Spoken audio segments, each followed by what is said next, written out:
सुप्रभात बच्चों। मैं आज मुखलाल संस्कृत उपशास्त्री महाविद्यालय बंधु छपरा भोजपुर से ऑनलाइन क्लास के माध्यम से आप सबों को कारक के जो भेद हैं पिछले क्लास में बताए थे 8 भेद 8 प्रकार कारक के। उसी में पहला जो है कर्ता कारक उसके बारे में बताने जा रहा हूँ। तो कर्ता कारक को हम लोग अंग्रेजी में सब्जेक्टिव केस भी कहते हैं। अंग्रेजी में सब्जेक्टिव केस, हिंदी में कर्ता कारक। तो कर्ता कारक का परिभाषा क्या है? तो क्रिया के करने वाले को व्याकरण में हम लोग कर्ता कहते हैं।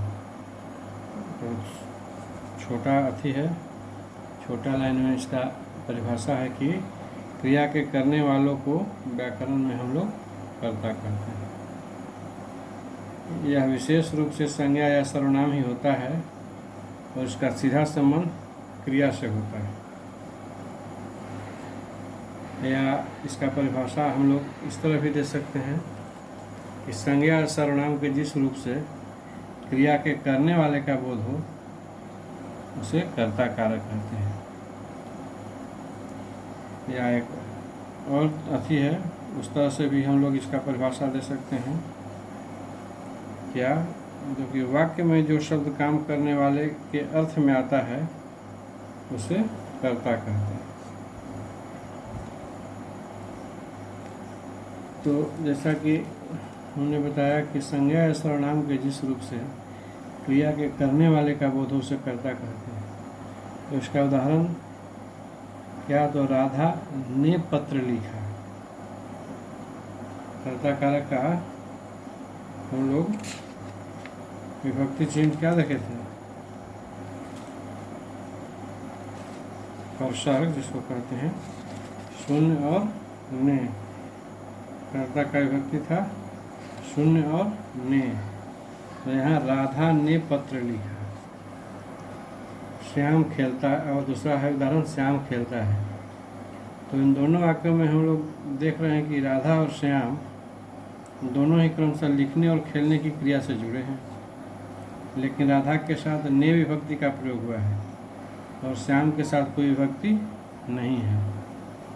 तो विशेष रूप से जब वाक्य में भूतकाल की सकर्मक क्रिया होती है तो ने परसर्ग का प्रयोग होता है। परसर्ग यानी विभक्ति।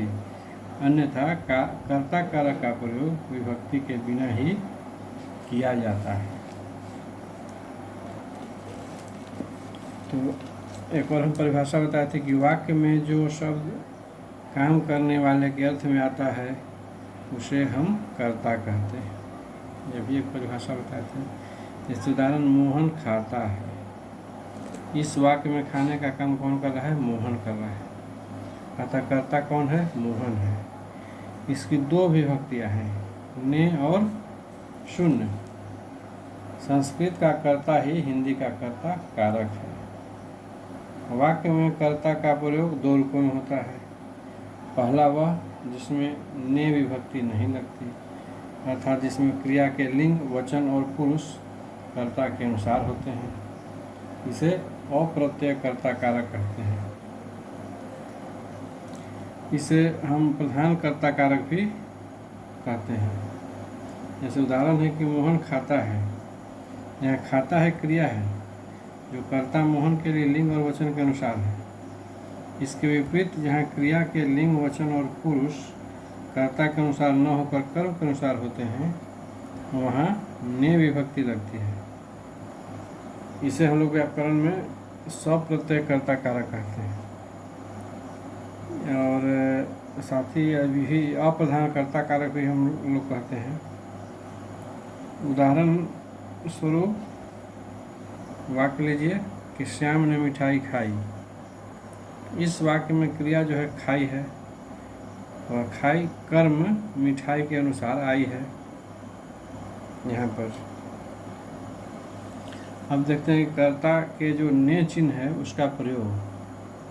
तो कर्ता कारक की विभक्ति ने है, बिना विभक्ति के भी कर्ता कारक का प्रयोग होता है, जैसा कि हमने बताया आपको है। तो अप्रत्ययकर्ता कारक में ने का प्रयोग न होने के कारण वाक्य रचना में कोई खास कठिनाई नहीं होती है। ने का प्रयोग अधिकतर पश्चिमी हिंदी में होता है। यहाँ हम लोग के बगल में बनारस से लेकर के पंजाब तक इसके प्रयोग में लोगों को विशेष कठिनाई नहीं होती, क्योंकि इस ने विभक्ति की सृष्टि उधर ही हुई है। हिंदी भाषा की इस विभक्ति से और हिंदी भाषी जो हैं वो लोग घबराते हैं, लेकिन थोड़ा सा इसका व्युत्पत्ति को ध्यान में रखकर हम लोग रखें तो यह स्पष्ट है कि इसका स्वरूप तथा प्रयोग जैसा संस्कृत में है ना, वैसा ही हिंदी में भी है। हिंदी में वैशिष्ट नहीं आया है। खड़ी हिंदी में, खड़ी बोली का जो हिंदी है उसमें ने चिन्ह कर्ता कारक में संज्ञा शब्दों की तरह एक विशिष्ट विभक्ति है। इसकी स्थिति बड़ी नपी तौली और स्पष्ट है, किंतु हिंदी लिखने में इसके प्रयोग की भूल प्राय हम लोगों से हो जाया करती है। ने का प्रयोग केवल हिंदी और उर्दू में होता है। अब देखना है हम लोग कि हिंदी भाषा में ने का प्रयोग कहाँ होता है और कहाँ नहीं होता है। तो सबसे पहले देखिए कि ने का प्रयोग कहाँ होता है। तो ने का प्रयोग कर्ता के साथ तभी होता है जब क्रिया सकर्मक तथा आधारभूत, सकर्मक तथा सामान्यभूत, आसन्नभूत, पूर्णभूत, हेतु मध्यभूत और संदिग्ध भूत कालों की और कर्तृवाच्य की हो। जैसे सामान्यभूत है कि राम ने रोटी खाई, उसके बाद सामान्यभूत के बाद आसन्नभूत राम ने रोटी खाई है, पूर्णभूत है कि राम ने रोटी खाई थी, संदिग्ध भूत है कि राम ने रोटी खाई होगी, और हेतु मजबूत है कि राम ने पुस्तक पढ़ी होती तो उत्तर ठीक होता है। कहने का हम लोग का तात्पर्य है हमारा कि केवल अपूर्ण भूत को छोड़ शेष 5 भूत कालों में ने का प्रयोग हुआ है, होता है। अब इसी प्रकार अगला ही है कि कहाँ प्रयोग होता है। अगला आगे देखिए कि जब संयुक्त क्रिया के दोनों खंड सकर्मक हो तो अपूर्ण भूत को छोड़ शेष सभी भूत कालों में कर्ता के आगे ने चिन्ह का प्रयोग होता है। जैसे श्याम ने उत्तर कह दिया, किशोर ने खा लिया। अब इन उदाहरण में काले कह दिया और खा लिया, ये जो है संयुक्त क्रियाओं के दोनों खंड सकर्मक हैं। इसी प्रकार आगे है कि सामान्यतः अकर्मक क्रिया में ने विभक्ति नहीं लगती, किंतु ऐसी अकर्मक क्रियाएं हैं जैसे नहाना, छिकना, थूकना, खांसना, जिनमें ने चिन्ह का प्रयोग अपवाद स्वरूप होता है, लेकिन इन क्रियाओं के बाद कर्म नहीं आता। जैसे उसने थूका, राम ने छींका, उसने खांसा, उसने नहाया।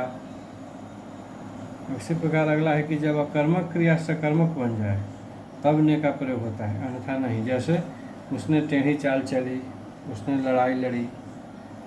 इसी प्रकार आगे है कि प्रेरणार्थक क्रियाओं के साथ अपूर्ण भूत को छोड़ शेष सभी भूत कालों में ने का प्रयोग होता है। जैसे मैंने उसे पढ़ाया, उसने 1 रुपया दिलवाया। अब हम लोग देखें कि ने का प्रयोग कहाँ नहीं होता है। तो सकर्मक क्रियाओं के कर्ता के साथ भविष्यत काल में ने का प्रयोग बिल्कुल नहीं होता है। और बकना, बोलना, फूलना ये क्रियाएं यद्यपि तो सकर्मक है, लेकिन अपवाद स्वरूप सामान्य, आसन्न, पूर्ण और संदिग्ध भूत कालों में कर्ता के ने चिन्ह का व्यवहार नहीं होता। जैसे वह बका, मैं बोला, और भूला, मैं भूला। हाँ, बोलना क्रिया में कहीं कहीं ने आता है। जैसे उसने बोलियाँ बोली, वह बोलियाँ बोला। ऐसा भी हम लोग लिख सकते हैं, कर सकते हैं। तो आगे है कि यदि संयुक्त क्रिया का अंतिम खंड अकर्मक हो तो उसमें ने का प्रयोग नहीं होता। जैसे मैं खा चुका हूँगा, वह पुस्तक ले आया, उसे रेडियो ले जाना है।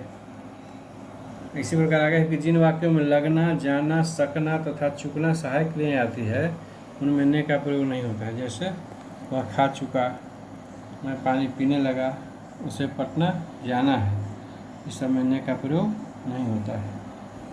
अब कर्ता कारक हुआ। उसके बाद है अगला कर्म कारक दूसरा। तो कर्म कारक को हम लोग अंग्रेजी में ऑब्जेक्टिव केस कहते हैं। तो कर्म कारक का परिभाषा क्या है? तो क्रिया का प्रभाव पड़ने वाले रूप को कर्म कारक कहा जाता है। कर्म केवल सकर्मक क्रिया के साथ ही आता है। इसका परासर्ग जो है को है। तो परासर्ग को का प्रयोग विशेष रूप से प्राणीवाचक संज्ञा के साथ ही होता है, लेकिन कभी कभी बल देने के लिए अपवाद स्वरूप अप्राणीवाचक पदार्थों के साथ भी इसका प्रयोग होता है। इस प्रकार संज्ञा या सर्वनाम के उस रूप को कर्म कारक कहते हैं हम लोग जिस पर क्रिया का प्रभाव पड़ता है।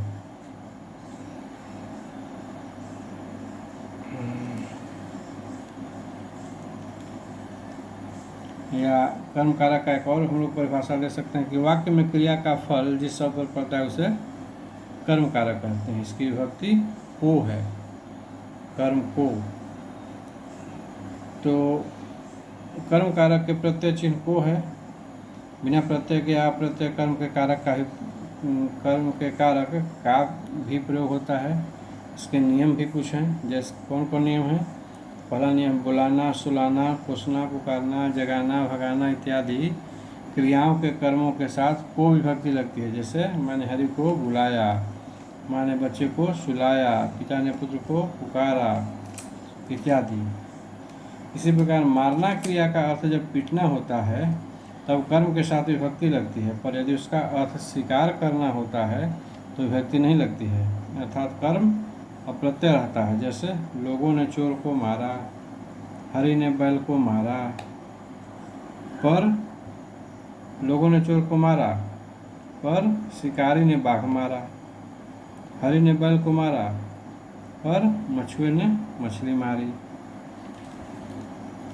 इसी तरह अगला नियम है का कि बहुधा कर्ता में विशेष कर्तृत्व शक्ति जताने के लिए कर्म जो है सप्रत्यय रखा जाता है। जैसे मैंने यह तालाब खुदवाया है, मैंने इस तालाब को खुदवाया है। दोनों वाक्यों में अर्थ का अंतर ध्यान देने योग्य है। क्या है? तो पहला वाक्य कर्म से कर्ता में साधारण कर्तृत्व शक्ति का और दूसरे वाक्य में कर्म से कर्ता में विशेष कर्तृत्व शक्ति का बोध होता है। इस तरह कुछ और वाक्य हैं। जैसे बाघ बकरी को खा गया, हरि ने ही पेड़ को काटा है, लड़के ने फलों को तोड़ दिया इत्यादि। तो जहाँ कर्ता में विशेष कर्तृत्व शक्ति का बोध कराने की आवश्यकता न हो वहाँ सभी स्थानों पर कर्म को सप्रत्यय नहीं रखना चाहिए। इसके अतिरिक्त जब कर्म निर्जीव वस्तु हो तो को का प्रयोग नहीं होना चाहिए। जैसे राम ने रोटी को खाया की अपेक्षा राम ने रोटी खाई ज़्यादा अच्छा है। मैं कॉलेज को जा रहा हूँ, मैं आम को खा रहा हूँ, मैं कोट को पहन रहा हूँ। इन उदाहरण में को का प्रयोग जैसे थोड़ा सा भद्दा है लगता है, लेकिन चेतन पदार्थों के साथ को चिन्ह का प्रयोग होता है और अचेतन के साथ नहीं, पर यह अंतर वाक्य प्रयोग पर निर्भर करता है। इसी प्रकार अगला चौथा नियम कि कर्म सप्रत्यय रहने पर क्रिया सदा पुल्लिंग होगी, किंतु अप्रत्यय रहने पर कर्म के अनुसार। जैसे राम ने रोटी को खाया सप्रत्यय है, राम ने रोटी खाई अप्रत्यय है। इसी प्रकार अगला नियम है कि यदि विशेषण संज्ञा के रूप में प्रयुक्त हो तो कर्म में कोल अवश्य लगता है। जैसे बड़ों को पहले आदर दो, छोटों को प्यार करो। तो ये सब उदाहरण है। इसमें कुछ विशेष बात है कि वाक्य में मुख्य तथा गौण कर्म हो तो को गौण कर्म के साथ आता है। जैसे लड़के ने गधे को पत्थर मारा, और है कि जो प्रेरणार्थक क्रियाएं अकर्मक क्रियाओं से बनती है उनके कर्म के साथ प्रायः को आता है। जैसे मोटर चलती है, ड्राइवर मोटर को चलाता है, लड़का गिरता है, कुत्ता लड़के को गिराता है। इसी प्रकार आगे है कि गतिवाचक क्रियाओं का प्रयोग करते समय स्थान दर्शक कर्म के साथ को नहीं आता। जैसे सेठ जी आज मुंबई गए, स्वाति कॉलेज जा रही है। इसी प्रकार अगला है कि चाहिए। चाहिए क्रिया का प्रयोग करते समय जब कर्ता के साथ ही को प्रत्यय आता है, जैसे विद्यार्थियों को पढ़ाई करनी चाहिए। इसी प्रकार अगला है कि विशिष्ट प्रयोग में भी को का उपयोग किया जाता है। जैसे उदाहरण, बरसात आने को है, बोलने को तो वह बोल गया।